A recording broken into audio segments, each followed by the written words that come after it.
বাড়িতে হাজব্যান্ডের ফরমাইশে নানান দিন নানান রকম চিকেন আইটেম বানাতেই হয়। তার মধ্যেই আজ বানালাম মশলা চিকেন বা মশলা চিকেন। মশলা চিকেন বানানোর জন্য চিকেন তো লাগছেই, যেটার ক্লিপ নিতে আমি যথারীতি ভুলেই গেছি। যাই হোক, একটু পরে আমি সেটা দেখিয়ে দেব। তাছাড়া নিয়েছি দুটো মাঝারি সাইজের পেঁয়াজ, যেটা আমি কুচি করেই রেখেছি। 8 থেকে 9টা কাঁচা লঙ্কা নিয়েছি। একটা বড় সাইজের টমেটো কুচো করে রেখেছি। এবার দেখে নাও মশলা চিকেন বানাতে যা যা মশলা লাগছে। নিয়েছি 1 চা চামচ গোটা জিরে, 1 চা চামচ গোটা ধনে, 1 চা চামচ গোটা গোলমরিচ, 4টে শুকনো লঙ্কা, 2টো এলাচ আর 6 থেকে 7টা লবঙ্গ। ইন্ডাকশন ওভেন অন করে একটা শুকনো কড়াই বসিয়ে তাতে সব মশলা দিয়ে দিলাম। হালকা আঁচে একটু নাড়াচাড়া করে নিয়ে মশলাগুলো মিক্সিং বাটিতে ঢেলে দিচ্ছি। মিক্সিতে মশলাগুলো গুঁড়ো করে নিচ্ছি। খুব মিহি করে না গুঁড়োলেও চলবে।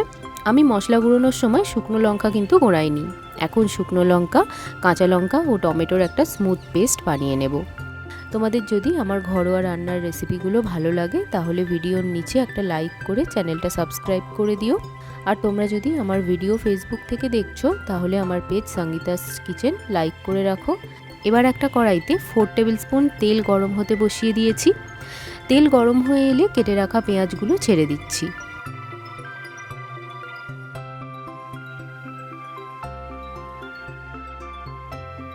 এক চা চামচ নুন অ্যাড করলাম। পেঁয়াজটা বেশ বাদামি হয়ে এসেছে। এখন কয়েকটা গুঁড়ো মশলা অ্যাড করে নিচ্ছি। একদম অল্প হলুদ গুঁড়ো, 1 চা চামচ লাল লঙ্কার গুঁড়ো, 1 চা চামচের একটু বেশি কাশ্মীরি লাল লঙ্কার গুঁড়ো দিচ্ছি, 1 চা চামচ নুন অ্যাড করে সবগুলো ভালোভাবে মিশিয়ে আবারও ভেজে নিচ্ছি।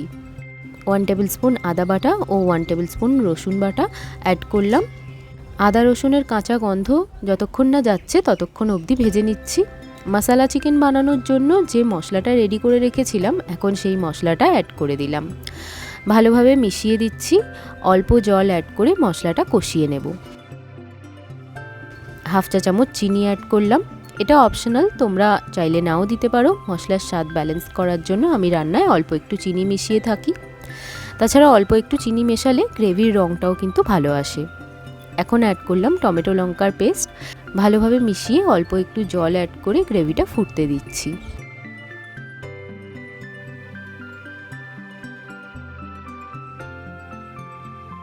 দেখো গ্রেভিটা ফুটে গেছে, মশলাটাও সুন্দরভাবে কষানো হয়ে গেছে। এই সময় অ্যাড করলাম 500 গ্রাম চিকেন, যেটা আমি শুরুতেই দেখাতে ভুলে গেছিলাম।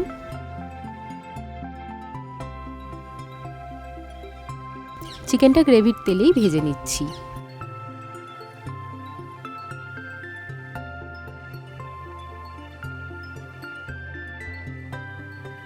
এই চিকেনে কিন্তু আমি খুব বেশি জল মেশাইনি।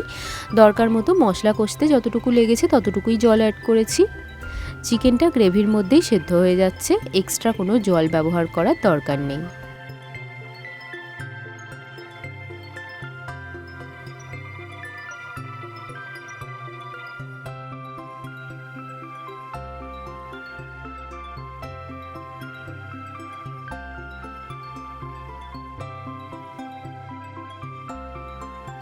মশলা চিকেন একটু মাখো মাখোই হবে। আমার যতটা গ্রেভি লাগবে আমি ততটা গ্রেভি করে নিয়ে গ্যাসটা অফ করে দিলাম। বাড়িতে আপনজনের ফরমাইশে এরকম মশলা চিকেন কিন্তু অনায়াসেই বানিয়ে ফেলতে পারো।